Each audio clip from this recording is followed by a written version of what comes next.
lemas, biar rakyat mampus, asalkan Zahid Hamidi hidup.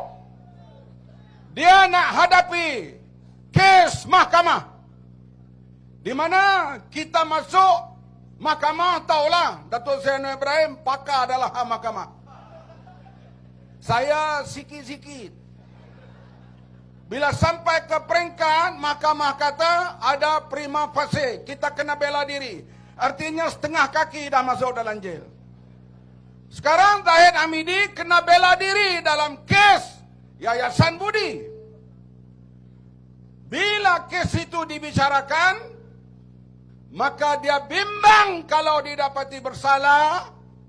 Kalau didapati bersalah, apa dia nak buat? Oleh itu, mereka nak buat pilihan raya, mereka harap mereka menang. Lepas menang, dia boleh tukar peguam negara, dia boleh tukar pendakwa raya, maka kes itu akan hanyut di tengah jalan.